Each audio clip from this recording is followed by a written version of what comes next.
Sa lahat po ng may mga Bible, kuhanin ng Biblia at sama-sama tayo magnilay ng salita ng Diyos. Nahanguin natin mula sa aklat ng Deuteronomio, kabanatang 11, talatang 8 hanggang sa mga sumusunod.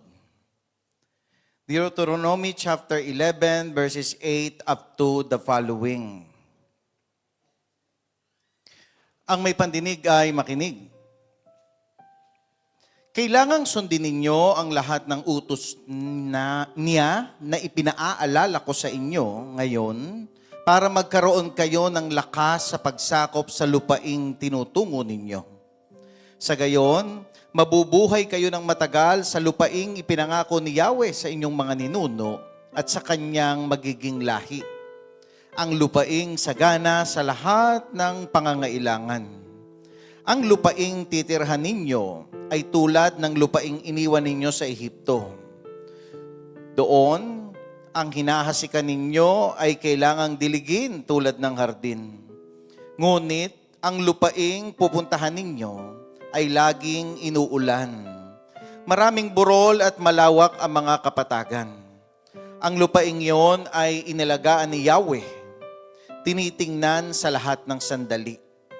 Kaya nga sundin ninyo ang utos na sinasabi ko sa inyo ngayon. Ibigin nyo ang Panginoong Diyos at paglingkuran ng buong puso't kaluluwa. Kung magkagayon, pauulanan niya sa kapanahunan sa lupaing iyon at mananagana kayo sa pagkain, inumin at langis. Pananatilihin niyang sariwa ang damo para sa inyong mga hayop upang kayo'y managana sa lahat ng bagay. Ngunit, mag-ingat lang kayo. Huwag kayong padadaya at huwag tatalikod kay Yahweh. Huwag kayong sasamba ni maglilingkod sa mga Diyos-Diyosan. Kapag tinlikdan niyo siya, kapupuotan niya kayo. Sasarahan niya ang pinto ng langit at hindi pa uulanin. Kung magkagayon, mamamatay ang inyong mga paninim at kayo'y malilipol sa lupaing ibinigay niya sa inyo. Kailangan ngang ang mga utos na ito'y itanim ninyo sa inyong mga puso't isipan. Ipulupot ninyo ito sa inyong mga kamay bilang tanda at itali sa inyong noo. Ituro ninyo sa inyong mga anak sa loob at labas ng inyong bahay, sa oras ng paggawa at pamamahinga, sa lahat ng lugar at sa lahat ng panahon. Isulat ninyo sa inyong mga pintuan upang kayo at ang inyong mga anak ay mabuhay ng matagal sa lupaing ibibigay niya sa inyo. Mga kapatid kong minamahal, ang salita ng Diyos. To God be the glory.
Purihin ang Panginoon.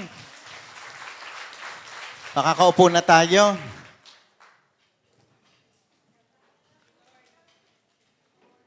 Mga anak ng hari, na mga hari.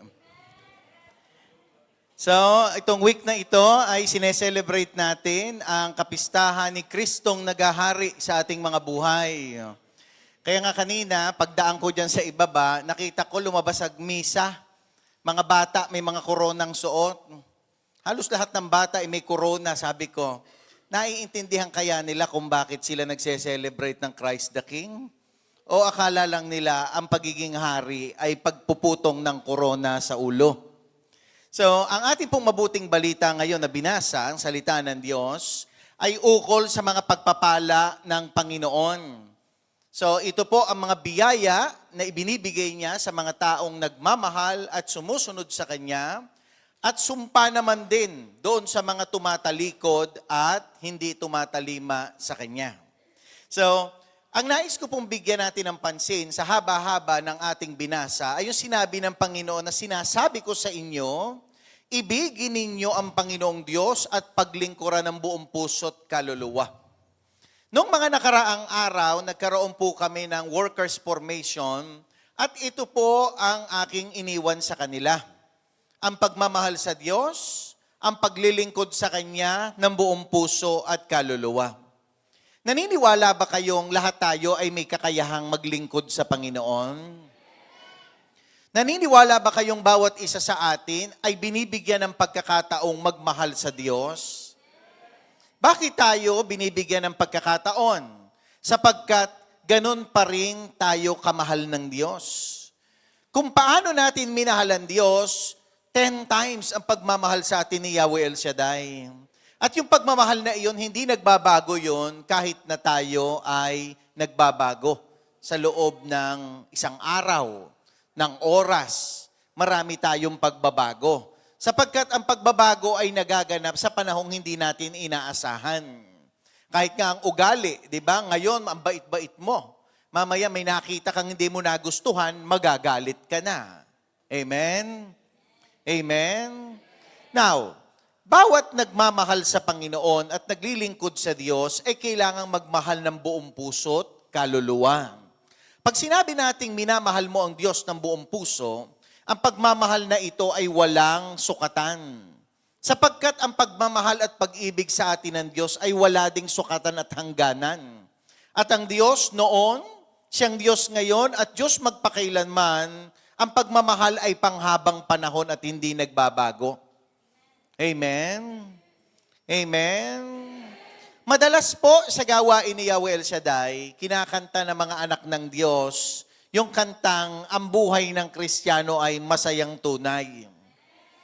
Tatandaan niyo yung kantang yan? Okay. Ang buhay ng Kristiyano, masayang tunay. Bakit kaya masaya dapat ang buhay ng Kristiyano? Ha? Bakit masaya? Pangalawang tanong, bakit sa kabila ng sinasabing ang buhay ng Kristiyano daw dapat masayang tunay, may mga Kristiyanong sa loob ng buong maghapon ay walang kagana-gana. Sa loob ng buong maghapon ay patay na patay. Sa loob ng buong maghapon ay walang sigla, walang saya. Sapagkat ang kabaliktaran ng masayang tunay ay malungkot na tunay. Pero bakit sa kabila ng kailangan maging masaya ang Kristiyano, nagiging malungkot siya? Sa tingin nyo, bakit kaya? Sapagkat sa loob ng isang araw, nilalagay natin ang takbo ng buhay natin sa ating mga palad. And the more we control, the more na ang mga pangyayari ay nagiging uncontrollable. Kaya nga, kung gusto nating maging mga Kristiyanong masasayang tunay, kailangan lagi nating tingnan na mayroong nakahihigit sa iyo. Paano mo titingnan may nakahihigit sa iyo? Halimbawa, ang buhay mo ay hindi mo kontrol, kaya ang sahod mo hindi mo rin kontrolado. So pag wala kang pera, malungkot ka. Yun ang realidad ng buhay sa mundo.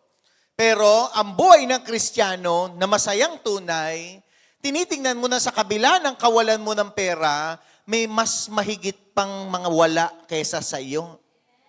May mga taong walang makain. May mga taong natutulog ng gutom. Nakikita nyo ba yon? Kapag tiningnan mo ang sarili mo na may hihigit pa sa dinadaanan mo ngayon, marirealize mo na blessed ka pala talaga. At itong sinasabi ng binasa natin sa mabuting balita na pagpapala ng Panginoon, hindi pala ito sa kasaganaan lang at kayamanan. Kundi sa buhay na ito, makikita mo sa araw-araw na pamumuhay na ikaw ay isang taong mapalad at binibiyayaan ng Panginoon. Amen? Kapag hirap na hirap ka sa trabaho, ang masasabi mo lang ay ay Diyos kong buhay to. Diba? Pag puno-puno ka ng stress sa amo mo, sasabihin mo, ay buhay na ito. Diba? Iyan ang buntong hininga natin. Pero kung maiisip mo lamang at lagi mong tatandaan na itong buhay na ito na binubuntong hininga ko ay meron palang taong walang trabaho, at may taong higit na naghahanap ng posisyong tulad mo, masasabi mong hindi hay buhay na ito, kundi wow na wow ang buhay na ito. Amen? Yun po ang sinasabi ng kantang Ang Buhay ng Kristiyano ay Masayang Tunay. We have to look something greater than our situation because we are blessed by God. So kung anong dinadaanan mo ngayon, may tao na higit pa ang pinagdaraanan dyan. Kaya ang lagi mong tatandaan, anumang mayroon ka ngayon, anumang hirap meron ka ngayon, anumang problema mong meron ka ngayon, ipagkatiwala mo sa Panginoon. At ang Diyos na nagpapala sa lahat ng bagay, ang Diyos na nagpapala sa mga taong nagmamahal, umiibig at kumikilala sa Kanya, ang magbibigay sa atin ng limpak-limpak na blessing sa buhay na ito. Amen? Kaya nga po ang pagdiriwang ng Kristong Hari ay pagpapakita na si Jesus ay Diyos at Panginoon ng sang sinukuban. Yung pinakamalalim na term nila, di ba? Sa sinukuban ng langit at lupa, ito ay pag-aari at paghahari ng Diyos. Saan man may paghahari ang Diyos, may kapayapaan. Saan man may paghahari ang Diyos, may pagpapala. Saan man may paghahari ang Diyos, mayroong buhay na Kristiyano na masaya talagang tunay. Amen? Amen? Now, bakit ko kanina nakita kaya yung mga batang nakakoronang yun? Iniisip ko habang paakyat ako na elevator, bakit kaya pinakita ng Panginoon sa akin ito? Sapagkat nais pong ituro sa atin ngayon ng Panginoon ang dalawang bagay. Una, binibigyan ko ng pahapyaw ang selebrasyon ng Kristong Hari. Sino ba si Kristong Hari? Sino si Kristong Hari? Si Jesus. Sino si Jesus?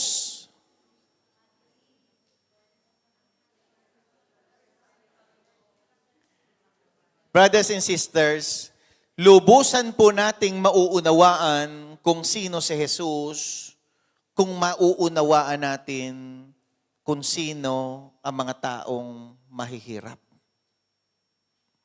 We can only understand the kingship of Christ if we will be able to understand the poor, the needy. Dahil pag natapos ang buhay sa mundong ito, the question is, nung ako ba'y nagutom, pinakain mo ako? Nung ako ba'y nauhaw, iyong pinainom? Nung nangailangan, tinulungan, nakulong, dinalaw, may sakit, pinuntahan?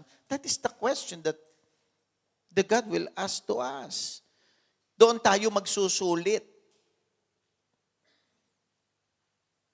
Kaya hindi mo pwedeng maunawaan ang selebrasyon ng Kristong Hari if you don't understand the poor.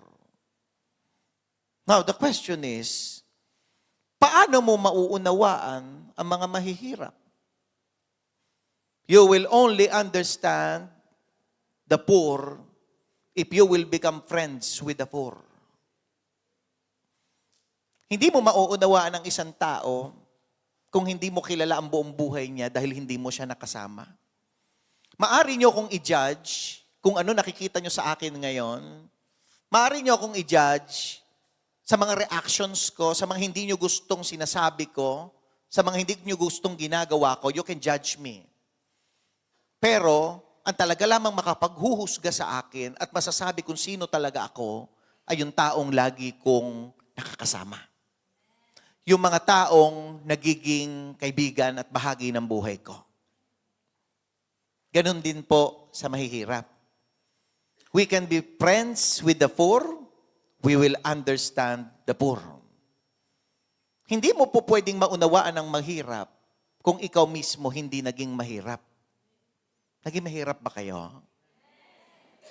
Siguro lahat naman tayo. Hindi ka mag-a-abroad dito kung multi-millionaire ka. Di sana nagtayo tayo ng 10 SMDC. Kaya lang hindi eh. Kailangan natin ng pera. Kaya tayo nag-abroad. Kaya tayo nag-ibang bansa. At sa pangingibang bansa natin, dati tayong mga mahihirap. Dati tayong mahirap, di tayo mayaman.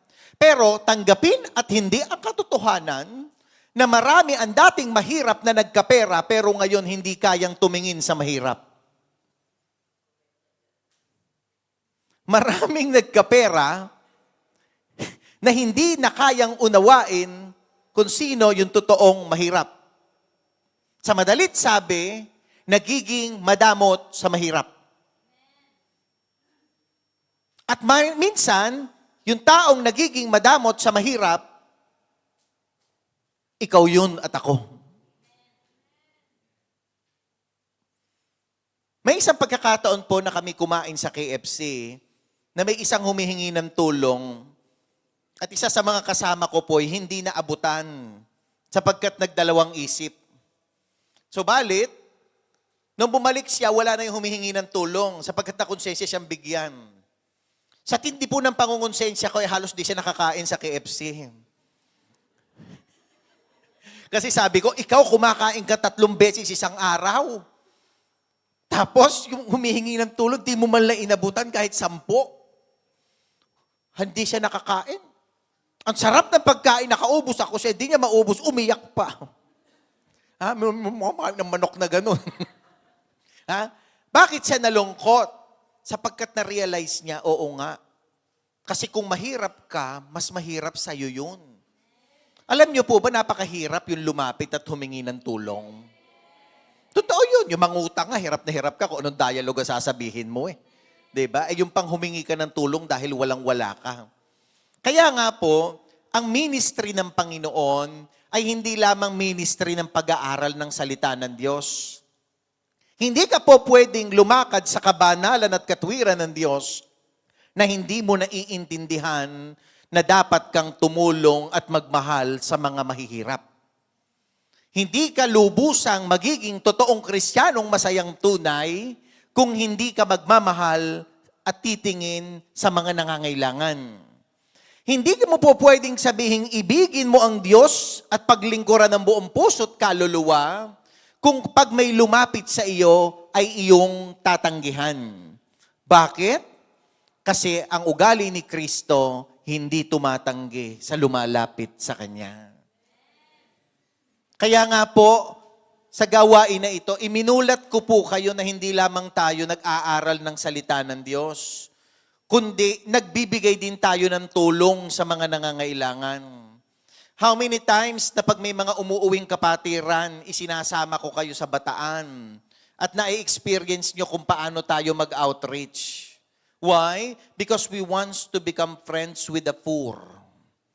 Nais nating makibahagi sa mahihirap sa pinakasimpleng paraan. Ngayong December po, uuwi ako. Actually, wala akong plano na mag-outreach. Kaya lang, nagulat ako nung nandito si Padre Rally, bigla niyang binanggit sa akin, nung sinabi kong iniimbitahan ko siya sa Bataan, sabi niya, aakyat ba tayo sa mga bundok? Tinanong niya ako. Sumagot ako, opo, pero ang totoo, wala akong plano. Kasi wala naman akong ibibigay. Pero sabi ko, yung hindi ko gagawin, gagawin ng Diyos para sa akin. Gagawin ng Diyos. Kaya po, kapag kayo ay nilalapitan ng humihingi ng awa at tulong, huwag niyong pahindian. Kasi minsan, anghel pala yun. At minsan, binibigyan ka ng pagkakataon upang makatulong. At kapag kayo po ang binibigyan, huwag niyong tatanggihan. Kasi minsan, akala mo masyado ka ng mayaman. Pag inaabutan ka ng isang bagay, ayaw mong kunin. Alam niyo po, pag di mo tinanggap yung biyaya, maaring pera yan, maaring kinds, maaring pagkain. Pag di mo tinanggap, napuputol ang blessing na dapat dumaloy do sa taong nagbibigay. Kaya po, ang pagbibigay ay paraan ng pagpapala. Huwag po nating kalilimutan yon.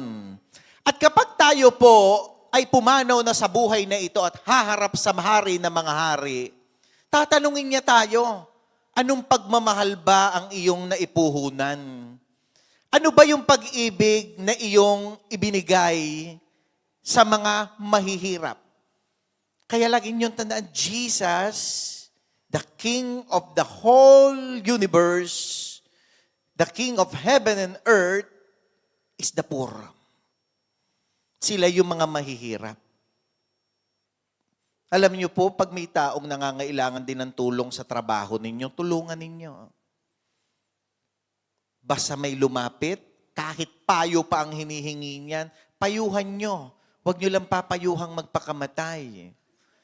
Kasi sa dain ng sinabi sa inyong problema, ay ito gawin mo na lang. Pumunta ka doon sa may sa may corniche. Magdala ka ng lubid.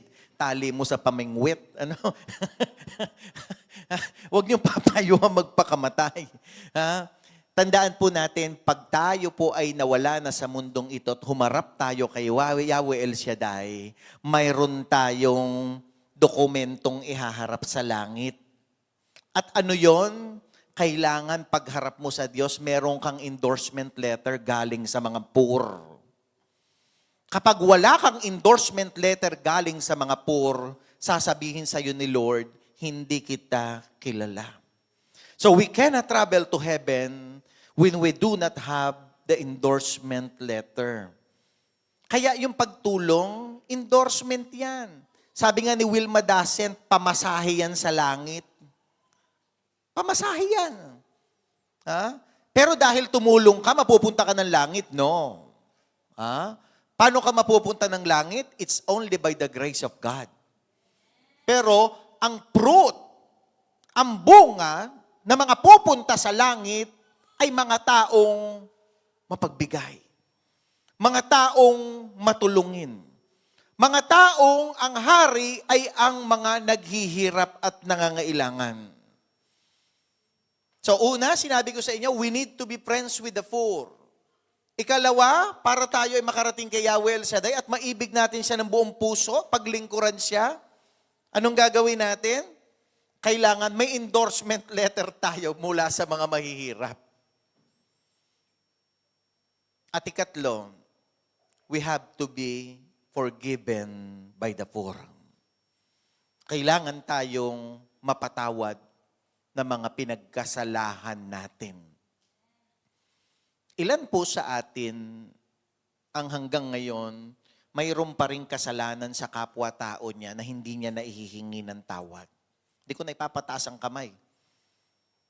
Kasi ako may ganun din. Di ba lahat tayo? Kasi minsan yung pala na pagkasalahan mo, natodas na, ala na sa mundo. Paano ka pahihingi ng tawad? Di ba? Yung iba nga sa atin, nagkasala kayo sa mga magulang nyo. Di ba? So, lahat tayo may mga pagkakasalang nagawa. Pero, dahil sa awa ng Diyos at sa ating pangungumpisal, pinapatawad tayo ng Diyos. Pero kung yung inyong pinagkasalahan ay naandiyan pat buhay at maari kang humingi ng tawad, gawin mo. Kasi nasa paghingi ng tawad ang pagpapalaya ng puso't kalooban. Nasa paghingi ng tawad ang pagpapalaya ng iyong sarili. So pag pinag-usapan natin si Kristong Hari, dito po papasok ang pagiging compassionate natin. Ano ba yung compassionate sa Tagalog? Ha? Maawain.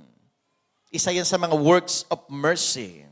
So to understand the kingship of Christ, we need to understand the poor at yung mga nangangailangan.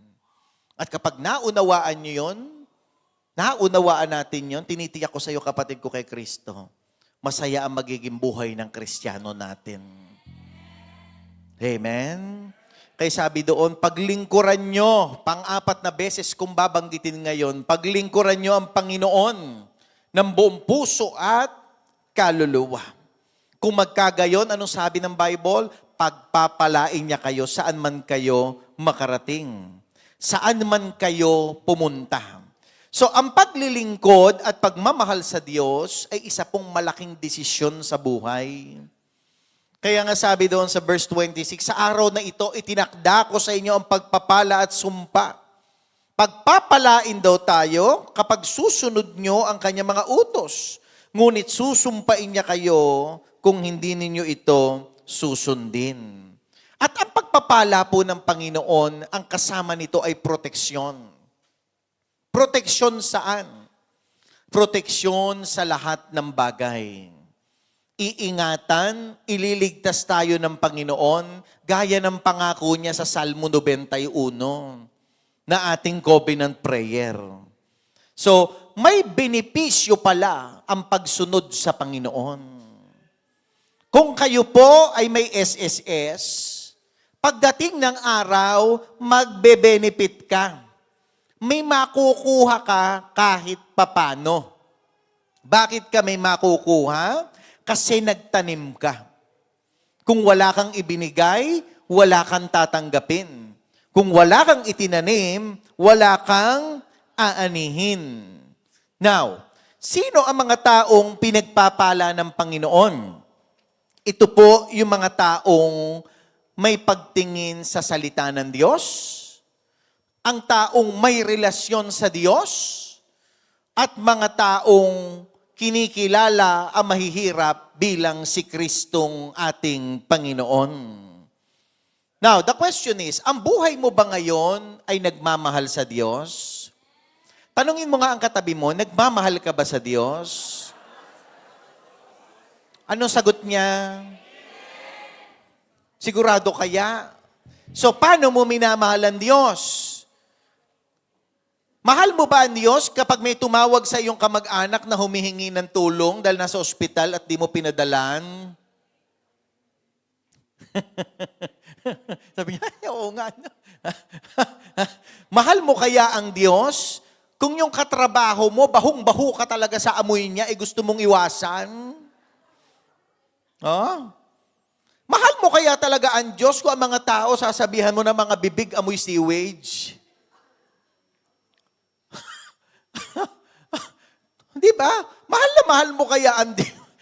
Aba, nung panahon ng Panginoong Yesukristo, mga tao nun, di naliligo, no? Kasi hindi uso. Buti nga ngayon, may sabon ka na, may body wash ka pa, may Ajax ka pa. Nung araw, ha? Wala talagang minsan paligo, 1 week. Kaya no, nang amoy nila, kanya-kanyang amoy yan na lang, dahil iisa na lang ang amoy. Ha? So, kung lalaitin mo at pipintasan ng kapwa mo, mahal mo ba ang Diyos? Amen? Mahal mo pala pag ikay namintas. So, mga hindi naintindihan yung sinasagot, ano? Basta makasagot. Now, nagmahal sa Diyos. Sabihin mo, ako ay nagmamahal sa Diyos. Ako ay maglilingkod sa Diyos. Ang tanong ay, paano ka maglilingkod at magmamahal sa Diyos? Una, kailangan tayong magtaglay ng banal na pagkatakot sa Diyos. Banal na pagkatakot. Sabihin nyo nga. Ano ba yung banal na pagkatakot? Yun yung takot ka na maputol ang relasyon mo sa Diyos dahil nakagawa ka ng pagkakasala sa Kanya. Kaya nga sabi ng Bible, the fear of God is the beginning of wisdom and wise living. So, yung takot ka na magalit sa iyo ang Diyos, yung takot ka na mapalayo ka sa Diyos, at yung takot ka na hindi magmana ng kaharian ng Diyos, yun po ang banal na pagkatakot. Sapagkat alam mo na kapag yung tatlong sinabi kong yun ay hindi mapa sa iyo, dadaan ka sa pagdidisiplina ng Diyos dahil nagkasala ka. Naniniwala ba kayong ang mahal ng Diyos ay kanyang dinidisiplina? O di ba kayo may mga anak din? Pag kayo may mga anak, dinidisiplina ninyo. Dinisiplina nyo ba dahil galit kayo sa kanila? Hindi. Dinisiplina nyo sila dahil may pagmamahal kayo sa Kanya. Amen? Amen. Ikalawa, lumakad tayo sa daan ng Diyos. Ano ba yung daan ng Diyos? Ang daan ng Diyos ay pagsunod sa Kanyang kalooban. Sabihin nyo nga. So kung sinusunod mo ang kalooban ng Diyos, lumalakad ka sa daan patungo sa Diyos. Amen? Amen? So kumusta ang spiritual life natin ngayon, mga kapatid? Ang spiritual life mo ba ngayon ay nagbo-boom o nababansot? Boom na boom ba yan? O nawawalang kapag-apag-asa? Sana kung gaano tayo kasidhi, kung gaano tayo kaalab doon sa mga gawaing ginagawa natin ngayon, ganun din sana yung ating spiritual life, nag-aalab.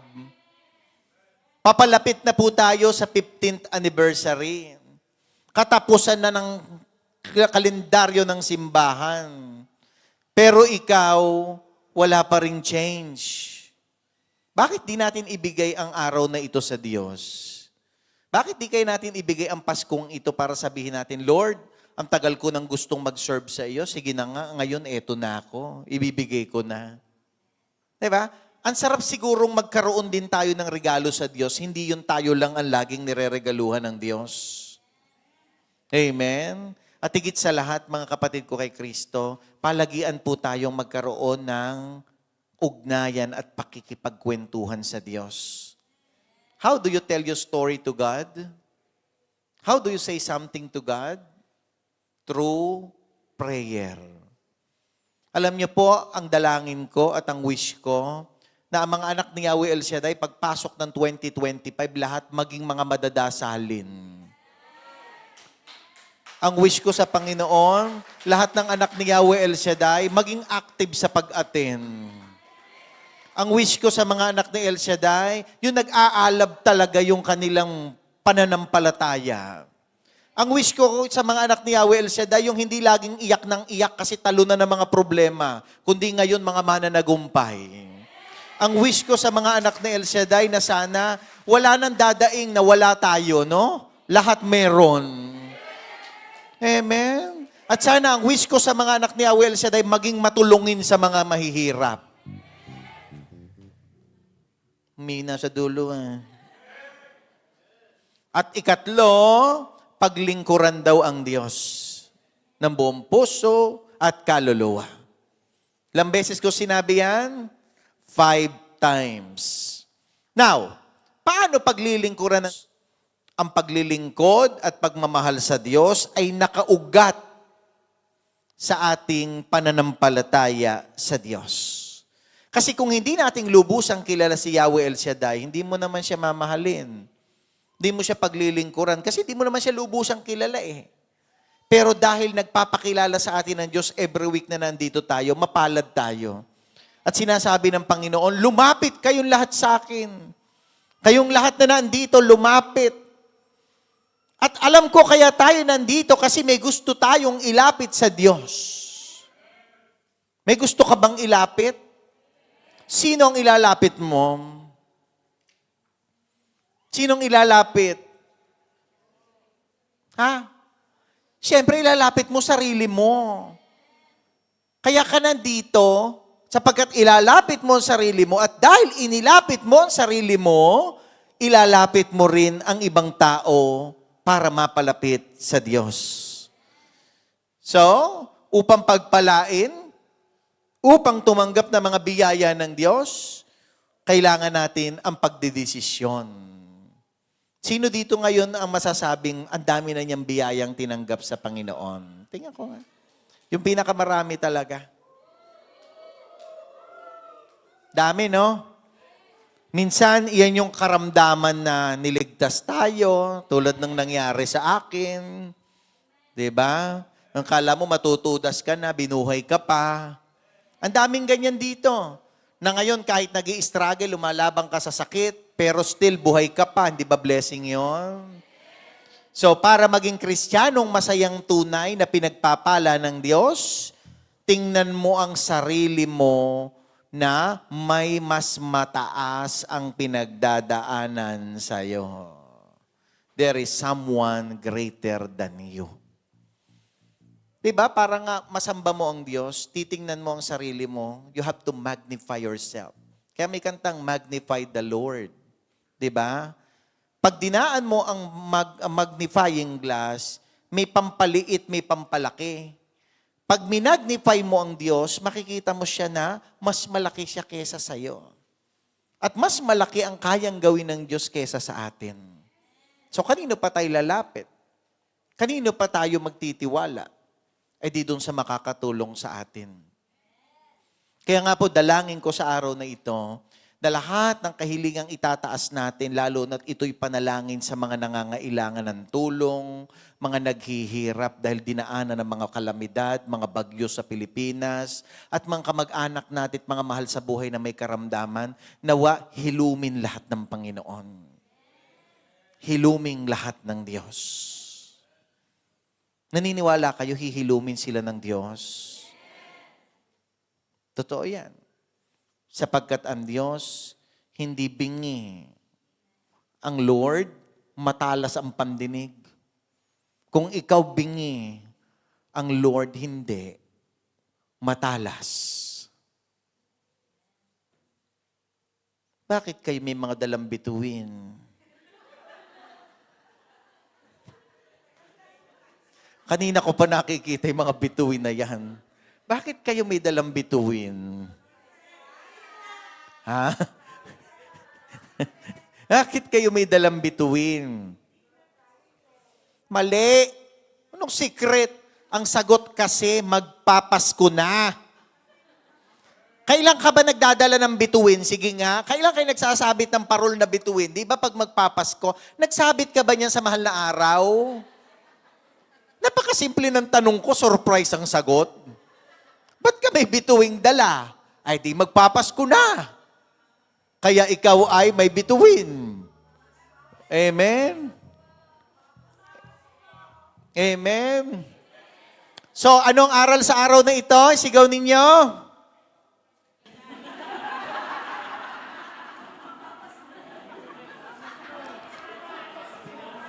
Iyan ang problema natin eh. Aten kayo ng aten. Pag tinanong ko anong aral, di nyo alam. Mas natandaan nyo pa yung kainan. Ha? Anong aral sa araw na ito?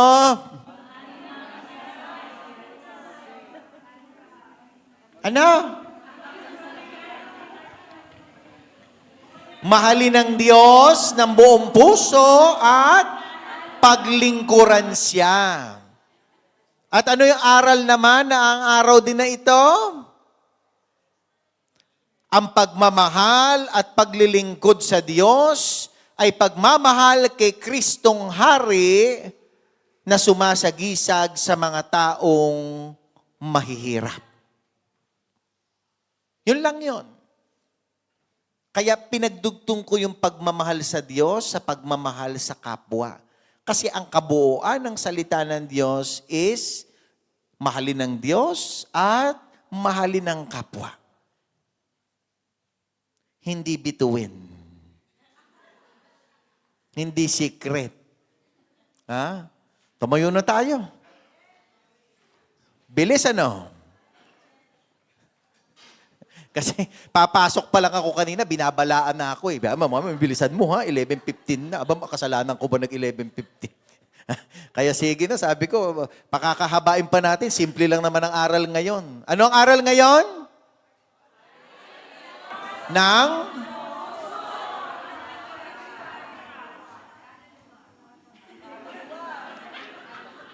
Find your partner.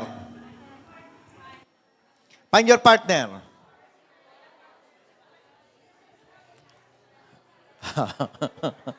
Oh, sabihin mo sa partner mo, partner, eto ang aral. Mahalin ng Diyos ng buong puso at kaluluwa at paglingkuran siya. Yung may kaharap na partner, tinitiyak ko pagpapalaing kayo dahil sumunod kayo. Pero yung ayaw humanap ng partner, wala kayong iuwi ngayon. Oh, mag-isip ka na.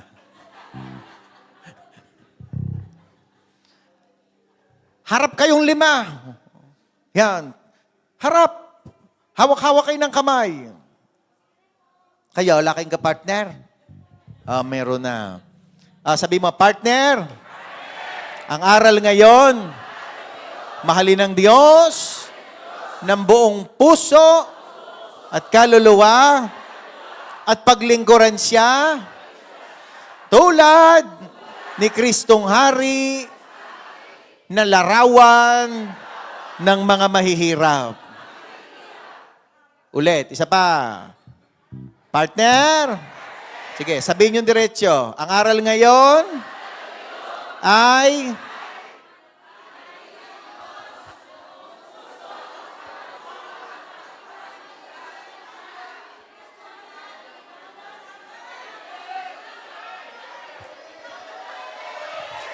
buong puso, buong isip, buong kaluluwa ay iaalay sa iyo. Taas natin kamay natin sa Panginoon. Awitan natin si Yahweh El Shaddai. Praise the Lord.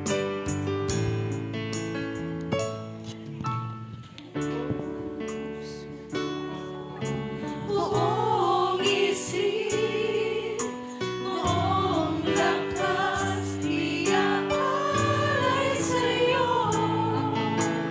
Aking ibig at ang tinig, magpupuri sa Dakilang ngalan mo, aming Diyos buhay, ay alay ko. Manalang kalooban, lugod sa'yo. pagkat walang magagawa ko, hiwalay sa'yo.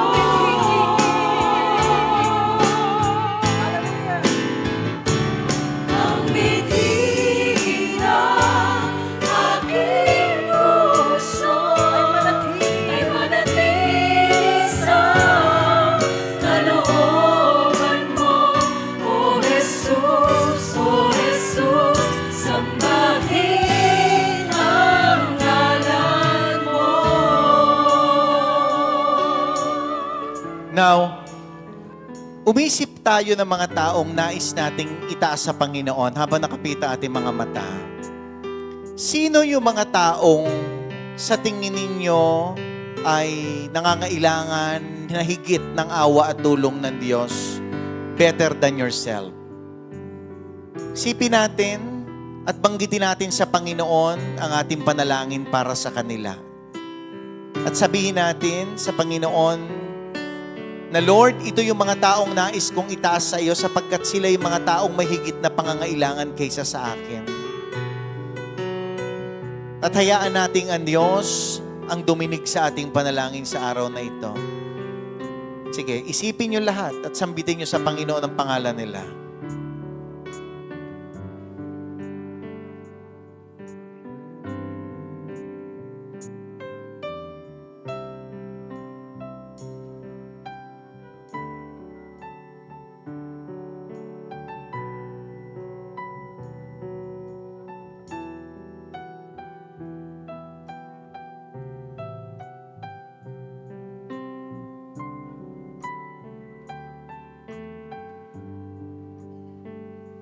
Yahweh, maraming salamat po sa araw na ito na pinagtipon-tipon mo kami magkakapatid dito sa Qatar upang muli sambahin ka, papurihan ka sa espiritu at katotohanan mag-aral ng iyong salita at muli mong ipamulat sa amin ang kahalagahan ng pagmamahal at paglilingkod sa iyo sa pamamagitan ng aming kapwa. Panginoon, Ikaw ang Kristong Hari ng aming buhay. Ikaw ang Diyos na patuloy na nagmamahal, patuloy na nagbibigay sa amin ng ibayong proteksyon sa araw-araw. Maraming salamat po sa lahat ng biyayang kaloob mo sa amin. At sa lahat ng mga pangalang itinaas namin sa iyo sa sandaling ito, Ama, dalangin po namin na pagpalain mo, hipuin mo at i-bless mo po ang mga taong ito. At Panginoon, kasabay ng pagpapala mo sa kanila, ipadaluyin mo rin sa aming mga buhay ang rumaragasang biyaya at pagpapalang nagmumula sa iyong kabandyan sa langit. Maraming salamat, Panginoon, sapagkat pinagpala mo ang mga buhay namin. Salamat, Ama, sapagkat binigyan mo kami ng kalakasan, malayo sa anumang uri ng sakit at karamdaman. At Ama, maraming salamat po sapagkat may mga tao sa paligid namin na patuloy na nagmamahal din sa amin, 10 ng aming pamilya. I-bless mo po ang lahat-lahat sa buhay namin. At nawa, Ikaw bilang Kristong naghahari ay maghari din sa bawat puso.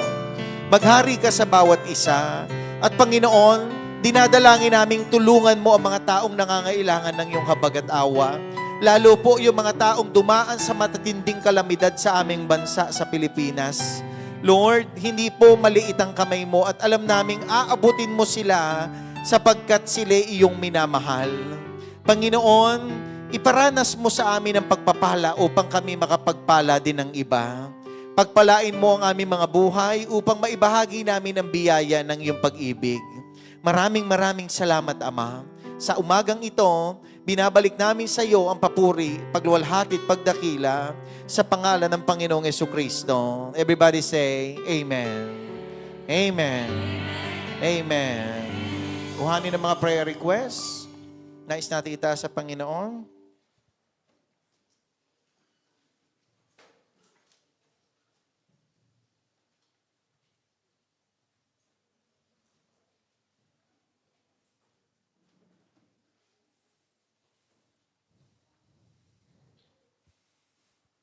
Lahat ng may bituin, alam nyo may kanta ko sa inyo.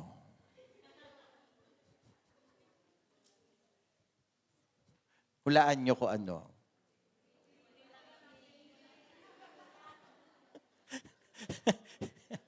Balutin mo ako. Kasi pagkari magkanta na may mga bituin na yan, magkakainan yan eh. May mga balot na yan. Okay. Taas na mataas ang mga hawak ng kamay. Yan. Naniniwala ba kayo na ang bibig nyo, ang katawan nyo, ang kamay nyo ay pinagpala na ng Panginoon ngayon? Okay. At dahil yan ay pinagpala ng Panginoon, idadalangin natin sa Diyos na ang panalangin ninyo ngayon ay tugunin ng Lord. So, tinuturuan ko kayong manalangin. Meron ba ditong hindi marunong? Siguro wala. Ano? Alam nyo, ang pananalangin ay pagkausap lang na parang kaharap mo si Lord. Amen? Kaya nga, last talk ko, anong sabi ko, may type ng worship, yung tinatawag na perpetual worship. Diba? Wherein, ang focus mo ay yung Diyos lang. Wala kang ibang tinitingnan. Amen? So, ngayon, sa Diyos lang tayo titingin. Pikit ang mata. Tingnan ninyo sa balintataw ninyo ang Panginoon na nakaupo sa kanyang trono. Napapaligiran siya ng maraming mga anghel. At ikaw ay dahan-dahan ngayong lumalapit sa paanan ng kanyang trono. At ngayong nakalapit ka na, sabihin mo ngayon sa kanya yung lahat ng panalangin mo sa mga bagay na hawak mo ngayon at sa mga bagay na nakasulat sa prayer request mo. Go on, talk to God.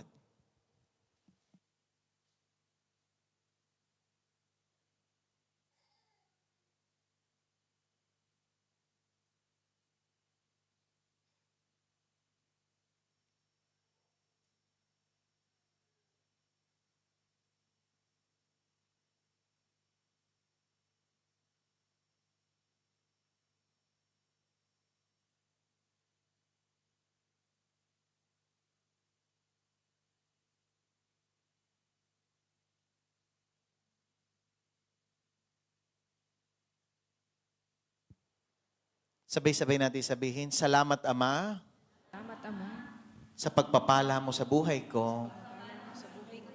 at inaangking ko Inaangkin ko na kung iyon to'y kalooban, ito yung kaloob ipagkaloob mo ito sa akin. Ngayon din, ngayon din, ngayon din, sa pangalan ng Panginoong Yesukristo. Ama namin, sumasalangit ka, sambahin ang ngalan mo, mapasa amin ang kaharian mo, sundin ang loob mo dito sa lupa at para ng sa langit. Bigyan mo kami ngayon ng aming kakanin sa araw-araw. Patawarin mo kami sa aming mga sala, para na pagpatawad namin sa nagkakasala sa amin. At huwag mo kami pahintulot sa tukso, at iyan mo kami sa lahat ng masama. O Maria, ipinaglihing walang sala, panalangin mo kaming dumudulog sa iyo. Aba, Ginoong Maria, napupuno ka ng grasya. Ang Panginoong Diyos ay sumasa iyo. Bukod kang pinagpala sa babaeng lahat at pinagpala naman ang iyong anak na si Jesus. Salanan ngayon at kung kami mamatay. Amen. Sama-sama tayong lahat, luwalhati sa Ama, luwalhati sa Anak, luwalhati sa Espiritu Santo, kapara ng sa una-una, ngayon at magpakailanman, at magpasawalang hanggan, siya nawa. Okay. Baba ang mga hawak ng kamay.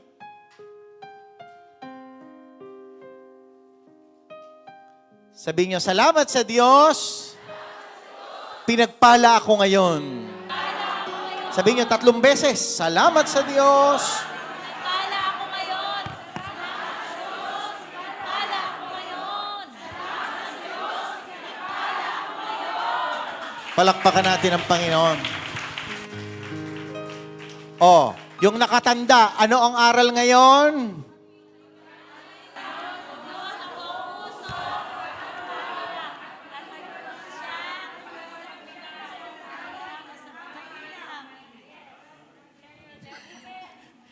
May nadinig ko dito, may tama dito. Doon,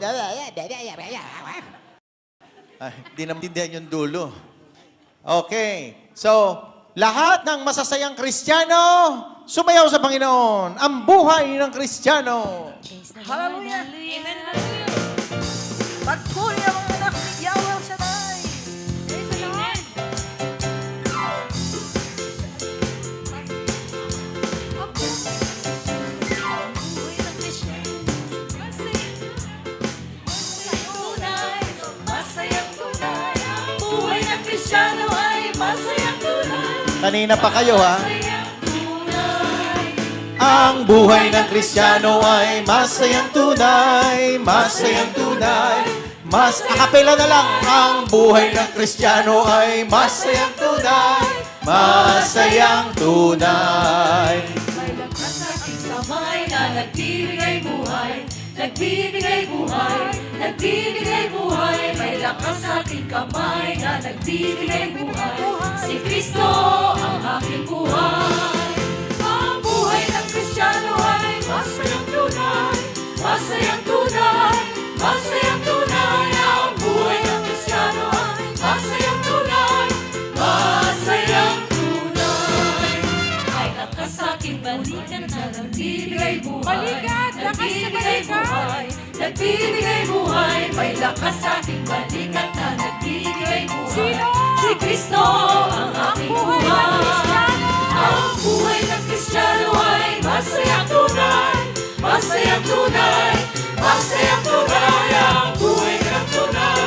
Masayang tunay. Lakas sa aking baywang. May lakas sa aking baywang na nagbibigay buhay. Nagbibigay buhay. Amen. Nagbibigay buhay. May lakas sa aking baywang na nagbibigay Sino? buhay. Si Kristo ang Buhay ng Kristiyano. ang buhay ng Kristiyano ay masayang tunay. Masayang tunay. Masayang tunay. Ang buhay ng Kristiyano ay masayang tunay. Masayang May lakas sa aking tuhod. may lakas sa Hawak aking sa tuhod tuhod. na nagbibigay buhay. Nagbibigay buhay. Nagbibigay buhay. May lakas sa aking tuhod na nagbibigay Sino? buhay. Si Kristo ang aking buhay. Buhay Buhay ng Kristiyano. ng Kristiyano ay masayang tunay. Masayang tunay. Masayang tunay. Ang buhay ng Kristiyano ay masayang tunay. Masayang tunay. May buhay ng Kristiyano ay masayang tunay. Masayang tunay. Masayang tunay. Ang buhay ng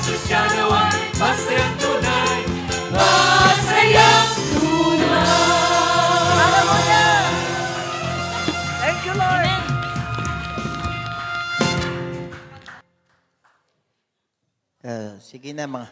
Upo na, mga nagsumba. Ano tayong gaya-gaya dito, ah. Ito, kanino itong nakakawala na ito. Coordinator announcement.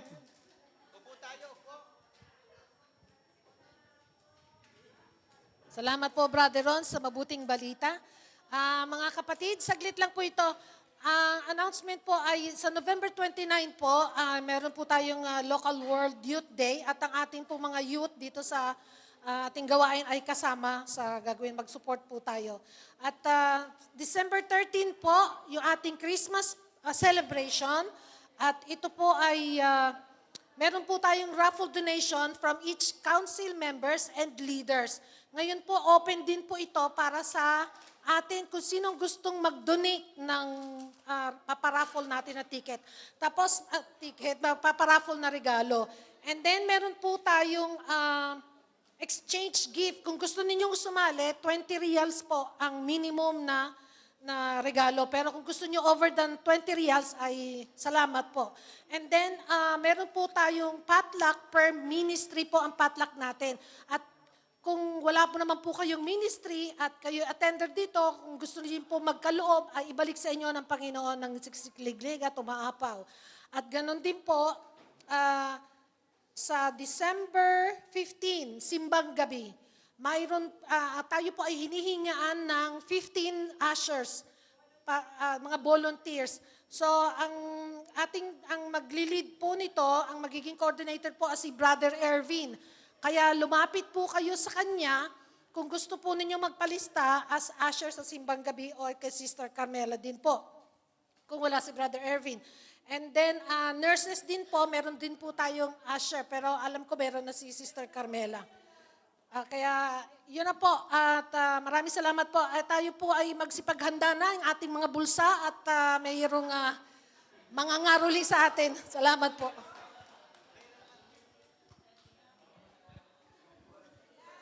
Sa ating Christmas party pala, ang atin pong lahat na isusuot ay bulaklakan. Bulaklakan at kailangang lahat may bulaklak sa katawan.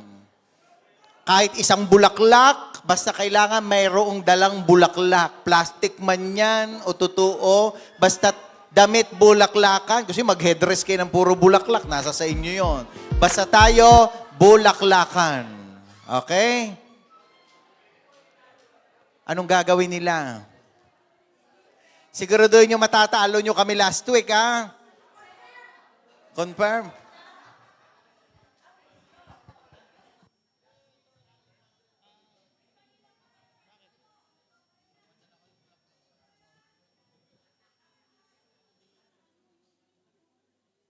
Totoo. Pagpaumanhin po, hindi po kami choir. Hello? Katuwaan lang po. Hello. Mike Des? Personalan.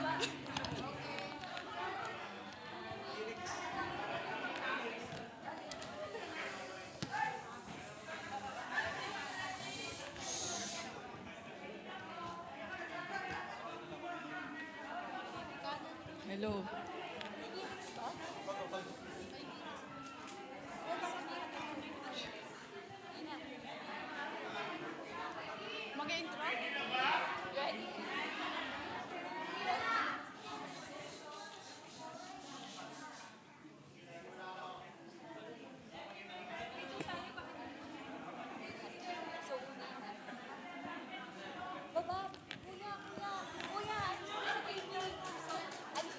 Hello.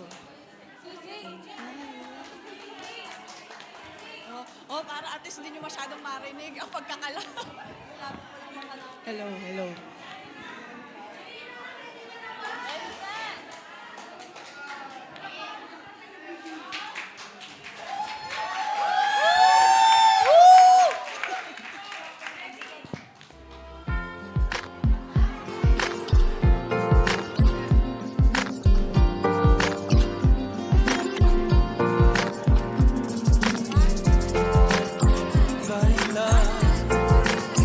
Nakamadilim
my vida